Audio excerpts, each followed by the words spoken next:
The Mrith scientist's tendrils trembled as she manipulated the quantum manifold, her crystalline eyes reflecting cascading streams of data. This was supposed to be routine, another quiet day of research at the edge of explored space. The Mrith were known throughout the galaxy for their precision, their patience, their perfect calculations. That's why they had been chosen to lead this research initiative. That's why no one expected them to make a mistake. Dr. Ixel, her assistant's neural patterns flickered with concern. The containment field is showing unusual fluctuations. Ixel didn't respond immediately, her focus locked on the readings that shouldn't be possible. They had created micro-black holes thousands of times before. It was standard procedure for studying quantum gravity. The containment fields had never failed. They couldn't fail. The first alarm was subtle, a slight shift in the quantum foam that rippled through their sensors. Then another, and another.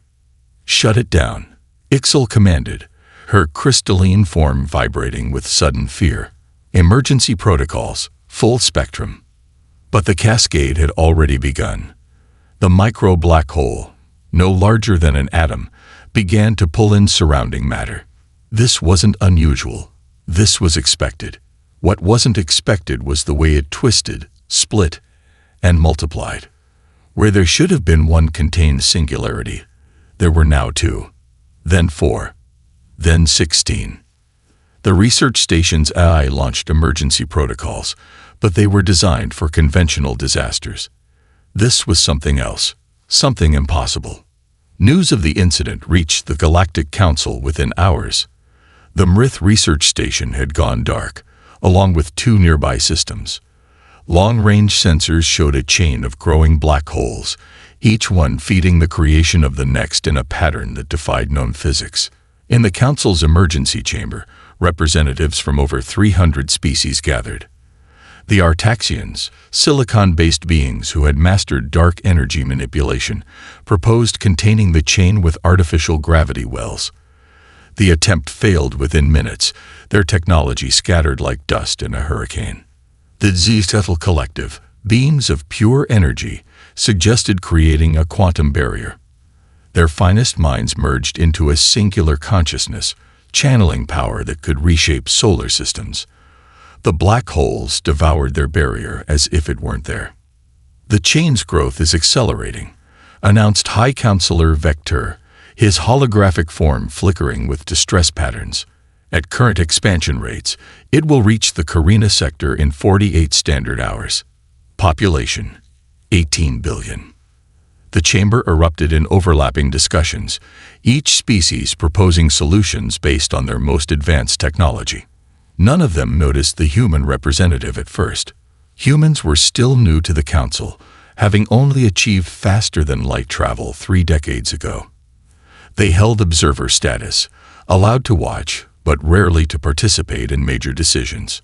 Ambassador Sarah Chen had spent those years studying alien psychology, learning when to speak and when to observe. This was supposed to be her last year before retirement.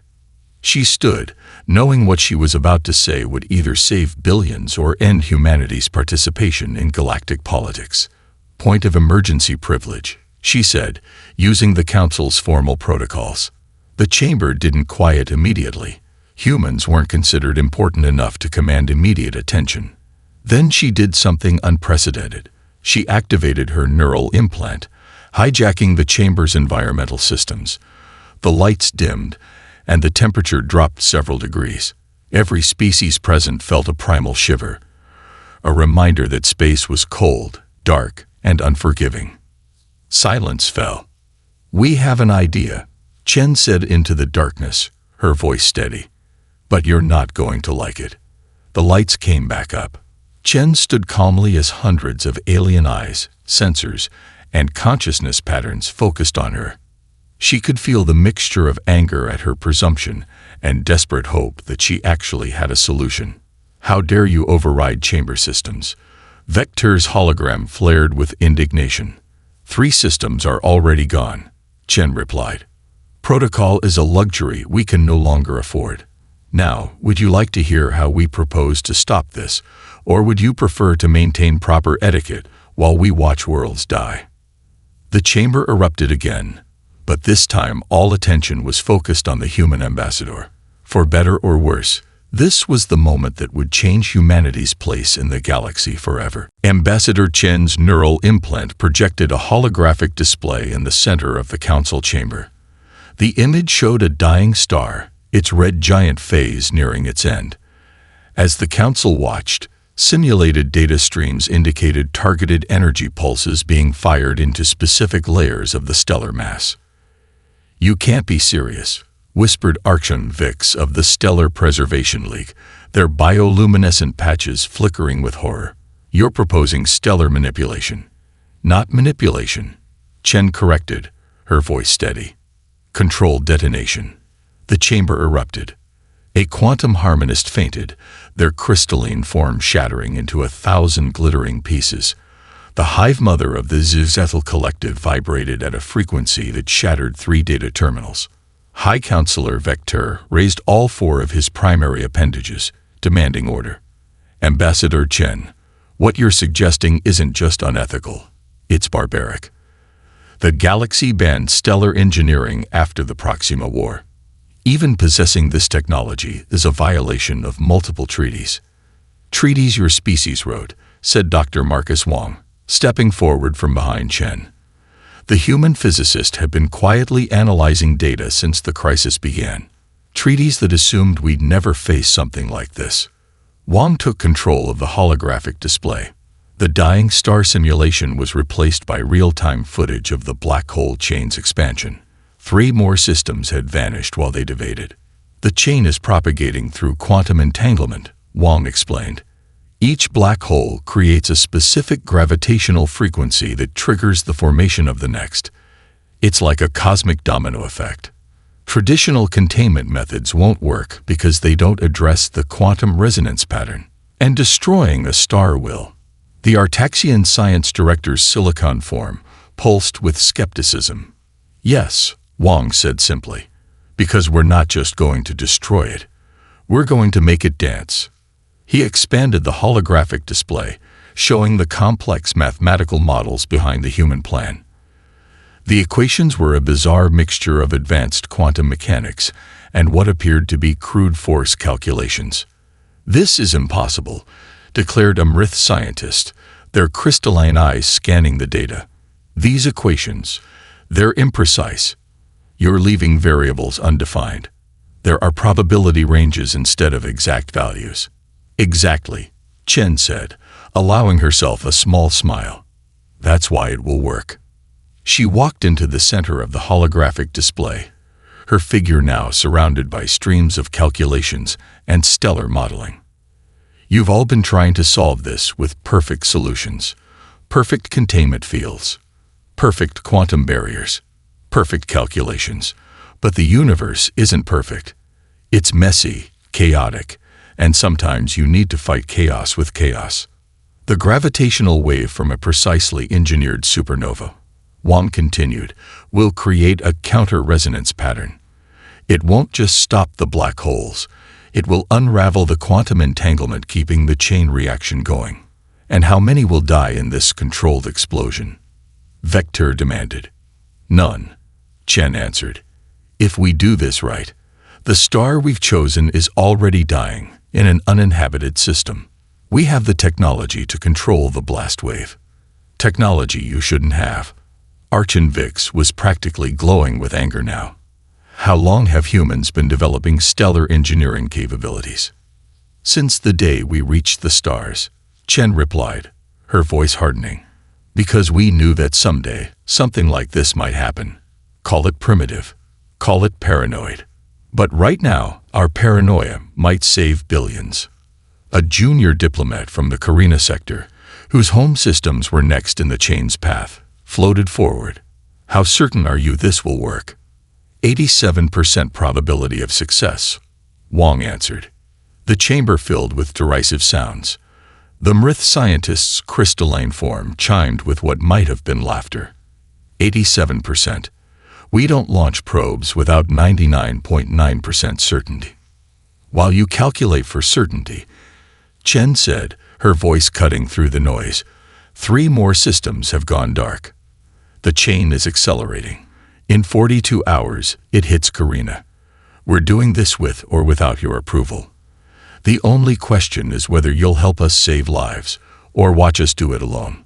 The council chamber fell silent as the implications of her words sank in.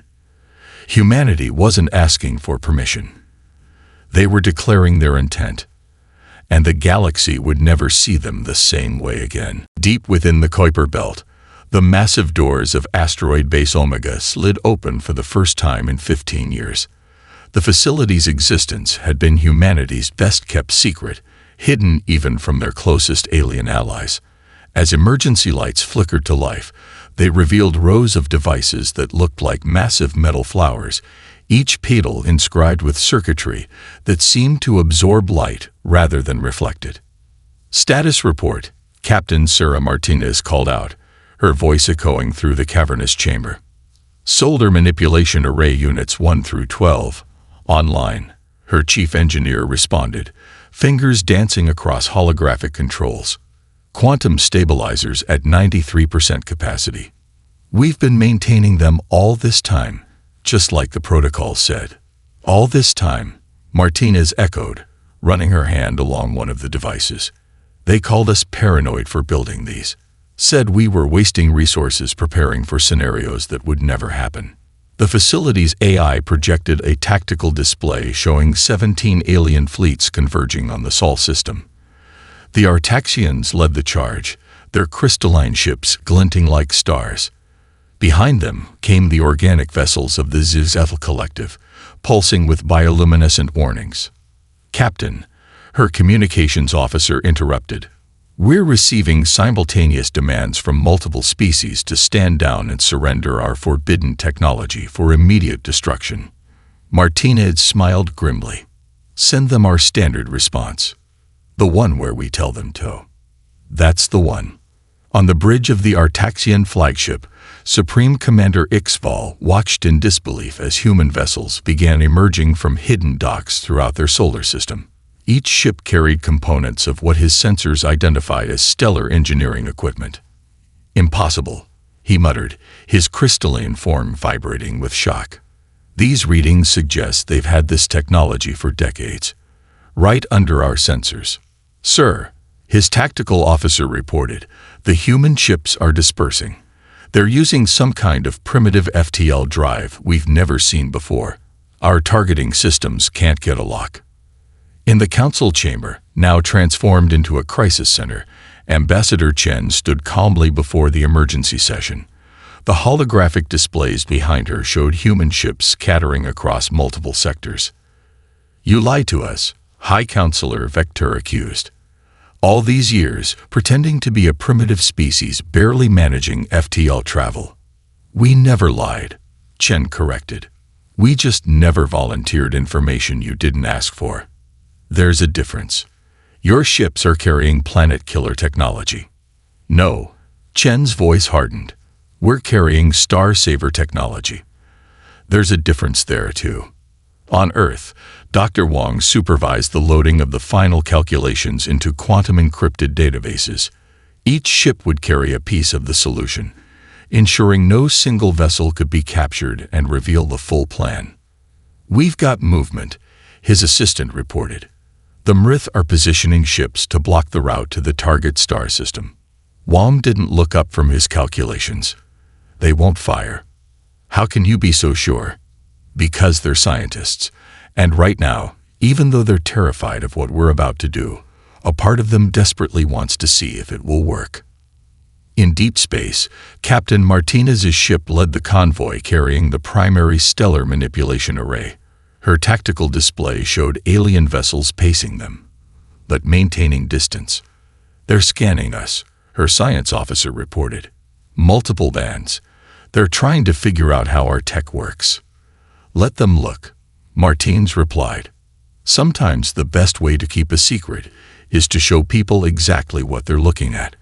They'll be so busy trying to understand the complex parts, they'll miss the simple truth right in front of them." "Which is?"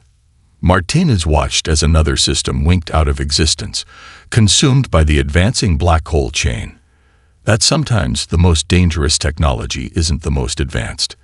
It's the kind built by people who've spent their entire history expecting things to go wrong and planning accordingly. The alien fleets continued their pursuit, but none opened fire. They had just learned something crucial about humanity. When the stakes were high enough, humans would risk anything, even galactic exile, to do what they thought was right. And that made them more dangerous than any weapon. The dying star filled the view screen of Captain Martinez's bridge, its bloated red mass pulsing like a wounded giant. Stellar flares bigger than Earth's entire solar system erupted from its surface, while corona loops twisted into impossible shapes under the influence of the approaching black hole chain. Final position check, Martinez called out, her voice steady despite the sweat beading on her forehead. All ships report. One by one, 12 human vessels confirmed their positions around the star. Each ship carried a segment of the solar manipulation array, positioned with precision that would have impressed even the Mrith. The massive devices had been deployed, their pedal-like arrays unfurled and aimed at specific layers of the star's atmosphere. "Ma'am," her sensor officer reported, "the alien observation fleet has taken up position at the calculated safe distance. They're still scanning us." Martinez nodded. "Let them watch. Let them learn. Time to black hole chain arrival. 17 minutes, 14 seconds. Dr. Wong's voice crackled over the quantum comm from Earth. "Captain, we're detecting abnormal fluctuations in the star's core. The approaching black holes are affecting it more than our models predicted. Can we compensate?" A pause. Too long of a pause. "Yes," Wong finally answered, "but we'll need to adjust the array positions. Manually." The bridge fell silent. Manual adjustment meant moving closer to the star, well within the zone their shields were rated for. Even with their advanced heat dissipation technology, survival chances would be minimal. "Interference is too strong for automated systems," Wong continued. "We need human eyes and human hands on the controls." Martinez looked at her crew, seeing the same determination in their eyes that she felt. "Volunteers only," she said, knowing it was unnecessary. Every hand was already raised. On the Artaxian flagship, Supreme Commander Ixval watched in fascination as 3 human ships broke formation, moving closer to the stellar mass. "They can't survive that," he muttered, his crystalline form resonating with disbelief. "Their shields will fail in minutes." "Sir," his science officer interrupted, "we're detecting quantum signature changes in the star's core. The humans, they're actually doing it. They're reaching into the stellar mass itself." In the council chamber, Ambassador Chen stood rigid as she watched the feed. She'd argued against this plan, had proposed alternatives. But the math was clear. Someone had to get close enough to make the precise adjustments. "You're sacrificing your own people," Vector observed, his tone unreadable. "We're giving them the chance to save billions," Chen corrected. "There's a difference." On Martinez's ship, warning alarms screamed as the shields began to fail. The bridge temperature had risen to barely tolerable levels, and 3 systems had already shut down. Array positioning at 60% of optimal. The engineering officer reported, her uniform soaked with sweat. "We need at least 85. Hull integrity failing." Another voice called out, 3 minutes to critical failure. Martinez gripped her command chair. "Push closer. Every meter counts." The ship shuddered as another solar flare washed over them. A console exploded, showering sparks across the bridge. But the array continued its minute adjustments, reaching deeper into the stellar mass. Black hole chain, 10 minutes to contact. Array positioning at 75%. Hull breach on deck 3. Emergency containment holding. In the silence of space, watched by hundreds of alien vessels and billions of beings across the galaxy, 3 human ships pushed deeper into the stellar hell. Their hulls glowed white-hot, their shields flickered and failed, but still they continued their work. Array positioning at 83%. The engineer's voice was barely a whisper now. "So close.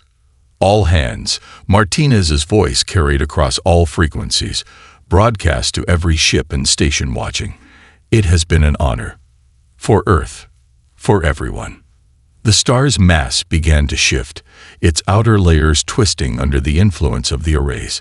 As the black hole chain approached, as alien species watched in horror and hope, humanity prepared to either save the galaxy or die trying.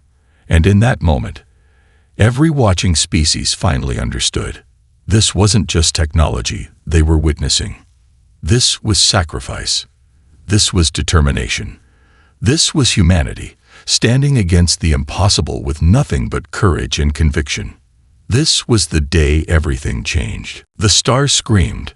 There was no sound in space, but every sensor in 100 light-years registered the stellar death cry as humanity's machines reached into its core. Energy readings went off the scale as the solar manipulation arrays forced the massive red giant to dance to human calculations. Core temperature critical, reported the last functioning sensor on Martinez's bridge. Quantum resonance patterns establishing. The captain could barely see through the heat distortions in the air. Life support was failing, and the bridge temperature had reached levels barely survivable by human physiology. But they weren't done yet. Final sequence, she ordered, her voice hoarse. All ships, initiate synchronized pulse. On the Artaxian flagship, Ix-Val's crystalline form vibrated with unprecedented readings. The humans, they're not just destroying the star, they're shaping its death. His science officer's response was cut off as a new alarm blared. Sir, 2 human vessels just lost containment. Their crews, they're still transmitting. Through the static and interference, a clear voice cut across all frequencies. Array 3 misaligned. Manual correction required. It was Lieutenant Commander James Chen, Ambassador Chen's son, aboard one of the failing ships. James, get out of there. His mother's voice cracked through the emergency channel from Earth. Can't, Mom. Someone has to hold this position. Array has to be perfect. The calm in his voice belied the inferno surrounding him. Love you. Tell Dad I figured out that quantum puzzle he gave me when I was 10. In the council chamber, Ambassador Chen gripped her console as she watched her son's ship push deeper into the stellar mass. Around her, alien representatives watched in stunned silence as humanity demonstrated the true meaning of sacrifice. Back at the star, the final sequence began. The arrays pulsed in perfect harmony, each blast precisely calculated to shape the star's death into something useful, something controllable, something that could save billions.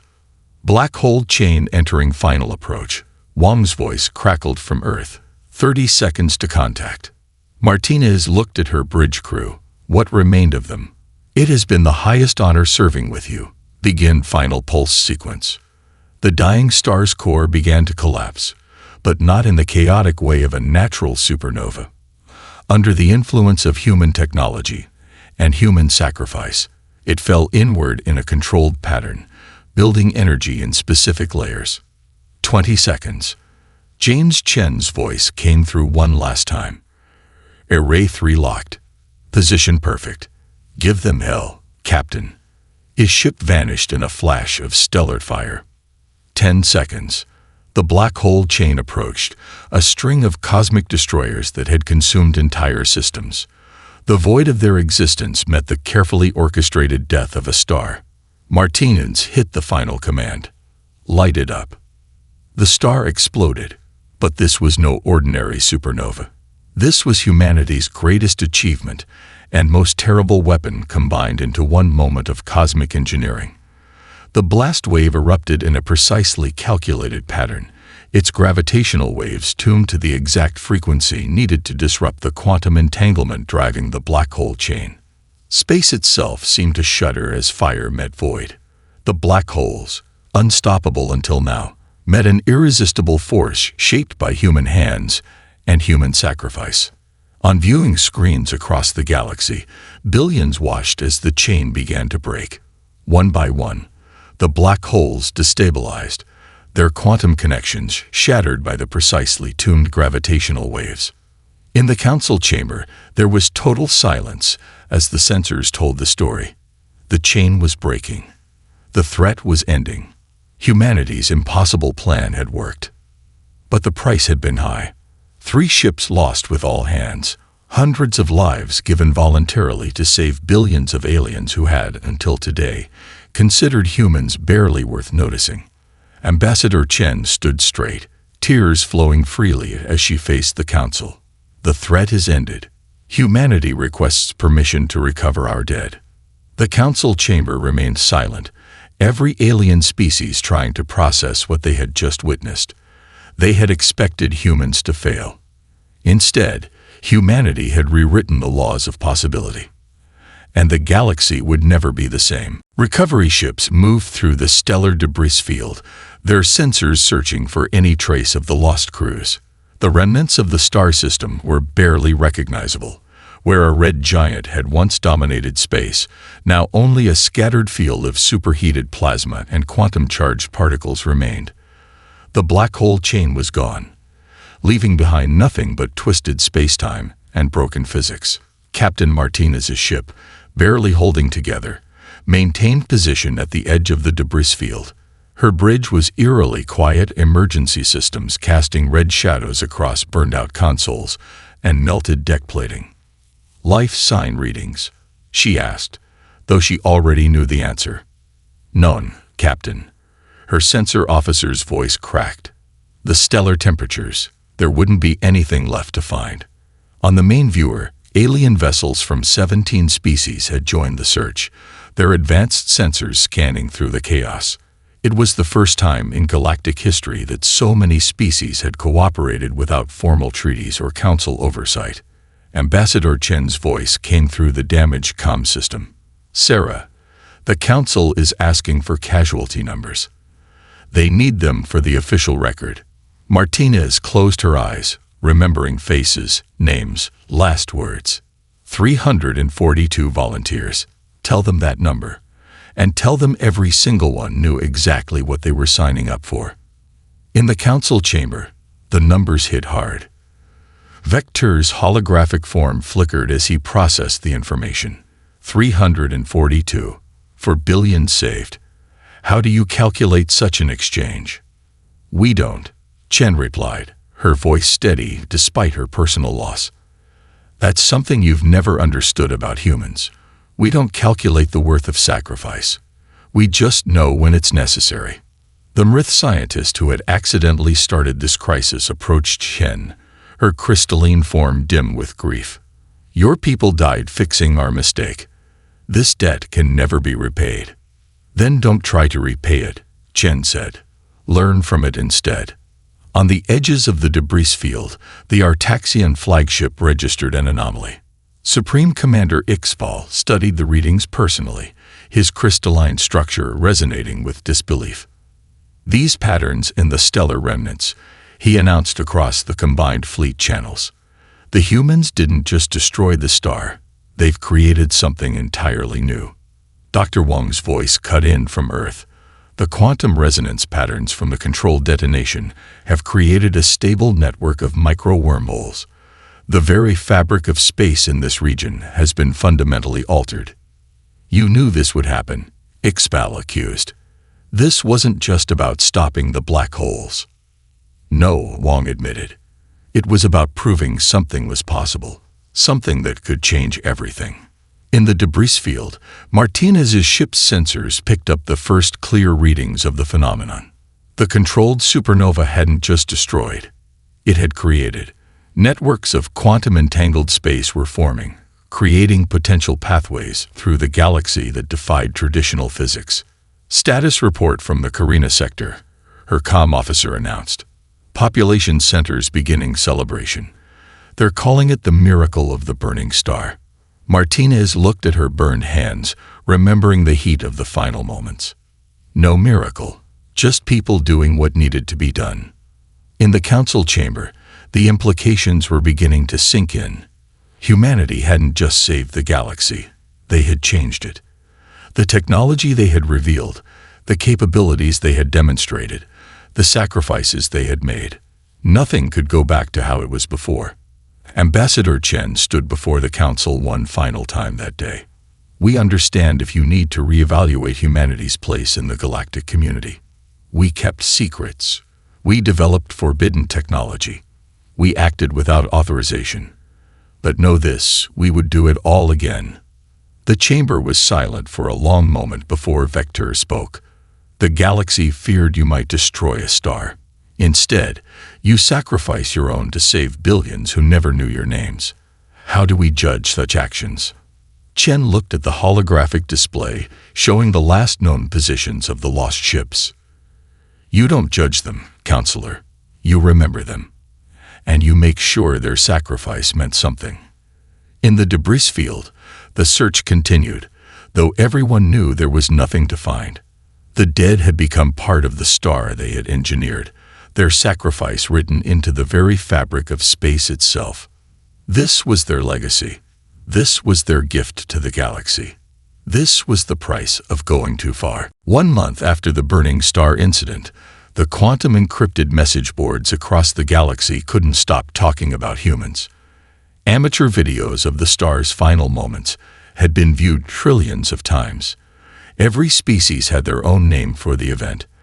The Artaxians called it the Enlightening, the Mrith named it the Humbling, and the Zitzessel Collective simply referred to it as the Change. In a secure conference room on Mars, Captain Martinez sat across from Supreme Commander Ixval, both of them watching a holographic replay of the event. 17 of our best research facilities, Ixval's crystalline form pulsed with barely contained excitement, have been studying the debris field. The quantum wormhole network you created, it's stable. Growing, even. Do you understand what this means? Martinez traced the burn scars on her hands, permanent reminders of that day. It means they didn't die for nothing. It means everything we thought we knew about stellar engineering was wrong. Your primitive approach. Ixval paused, choosing his words carefully. It worked because it wasn't perfect. The imperfections, the human element, they were essential to the process. On Earth, Dr. Wong faced a different kind of interrogation. The Galactic Science Council had convened an emergency session to understand humanity's technological capabilities. These designs, the Mrith chief scientist gestured at the solar manipulation array schematics. They incorporate principles we abandoned millennia ago. You combined quantum mechanics with mechanical engineering. Sometimes the old ways work best, Wong shrugged. We found that pure quantum manipulation wasn't enough. You need physical systems, redundancies, backup plans, things that work even when the math says they shouldn't.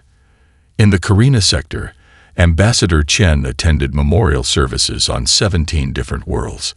On each planet, she heard stories of families saved, civilizations preserved, futures restored. But it was the small moments that hit hardest.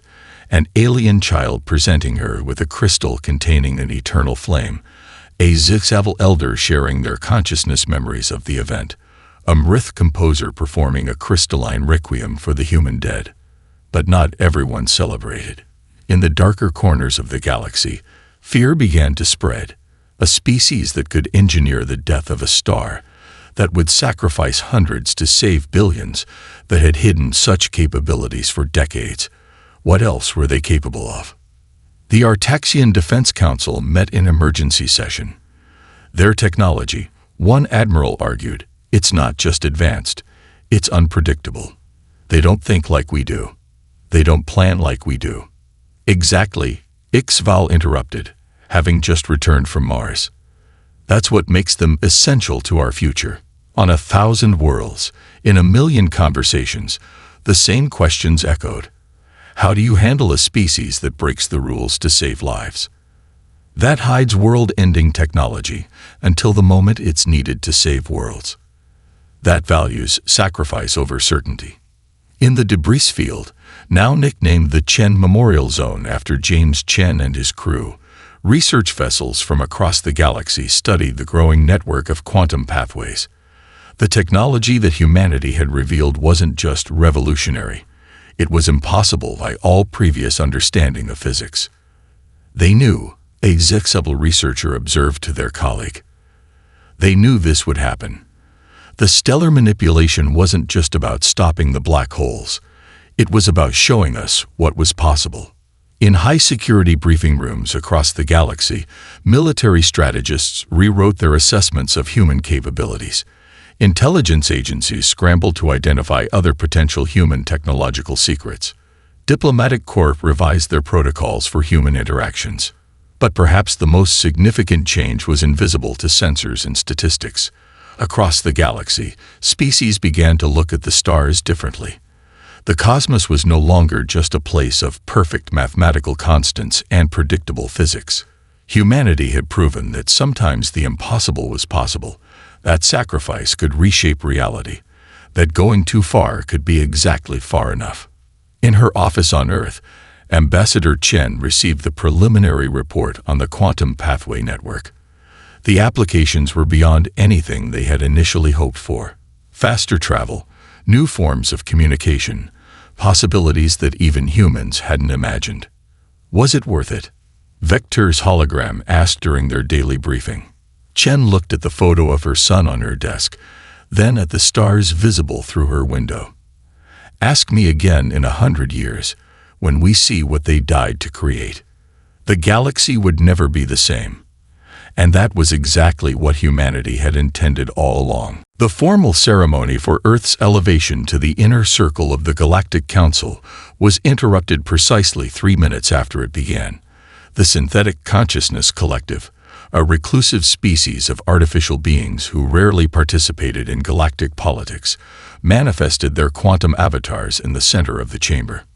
"We have completed our analysis," their primary node announced, its voice resonating on multiple frequencies simultaneously. The black hole chain was not an accident. The chamber erupted in chaos. Ambassador Chen, who had been moments away from accepting Earth's new credentials, locked eyes with Captain Martinez in the honorary guard. "Show them," the synthetic representative commanded. A holographic display materialized, showing the original Rith research station. But this time, the data was processed through the synthetic's quantum perception filters. Hidden patterns emerged in the station's background radiation, patterns that couldn't be natural. Dr. Wong stepped forward, his expression grim. "Those are targeting algorithms. Someone wanted that experiment to fail. They wanted the black holes to form." "Correct," the synthetic confirmed. "We have detected similar patterns in 12 other sectors. All seemingly random accidents, all carefully orchestrated. Someone is testing galactic civilization's response to extinction-level threats." The chamber fell silent as the implications sank in. Vector's holographic form flickered with distress patterns. Why reveal this now? Because humanity's response changed everything. The synthetic's avatar shifted, displaying data streams that showed probability matrices and future predictions. Every other species approached these challenges with their most advanced technology. Only humans combined the primitive with the sophisticated, the precise with the improvisational, the calculated with the sacrificial. Martinez stood straighter. "You're saying someone's running a galactic-scale stress test." "We believe," the synthetic continued, "that humanity wasn't supposed to succeed. Your solution didn't just stop the black holes. It revealed new laws of physics. You didn't just save lives. You advanced galactic civilization by centuries. Whoever designed these tests never accounted for a species that would intentionally destroy a star to save strangers." Ambassador Chen's hand went to the pendant she wore, a quantum-locked crystal containing the last recorded heartbeat of her son. "So what happens now?" The synthetic's avatar expanded, showing more hidden patterns across the galaxy. "Now, everything changes. The tests will escalate. The challenges will grow more complex. But for the first time, we have hope." "Because of the Quantum Pathway Network?" Wong asked. "No," the synthetic replied. "Because humanity has shown us that the answer to impossible problems isn't always more advanced technology. Sometimes it's the willingness to risk everything, to combine the old with the new, to sacrifice the few to save the many." In the debris field of the burning star, Automated sensors detected new patterns forming in the quantum pathways. The network wasn't just growing. It was evolving, creating connections that defied known physics. The human sacrifice had sparked something that was still unfolding. "We propose," the synthetic announced, "a new alliance, not based on technological advancement or political power, but on the ability to think beyond conventional solutions. Humanity has demonstrated this capacity. We offer our full quantum processing capabilities to help prepare for what comes next." Captain Martinez looked at her burned hands, then at the galactic map showing the hidden pattern of tests and trials. "We'll need to be ready." "No," Ambassador Chen corrected, standing tall before the council. "We need to be human." That's what they didn't expect. That's what changed everything. Not our technology, not our secrets, but our humanity. The chamber was silent for a moment before Vector spoke. The day humanity went too far, perhaps it wasn't far enough. Perhaps it was just the beginning. As the gathered species began to process this new reality, as plans were made and alliances formed, one thing became clear. The galaxy had changed not because humanity had advanced technology, but because they remained defiantly, impossibly, crucially human. And somewhere out there, watching from the shadows, whatever force had designed these tests was learning a crucial lesson. Some species couldn't be measured by their technology alone. Some equations couldn't account for sacrifice. Some civilizations would burn their own stars to light the way forward. The day humanity went too far wasn't an endpoint. It was a beginning. And the galaxy would never be the same.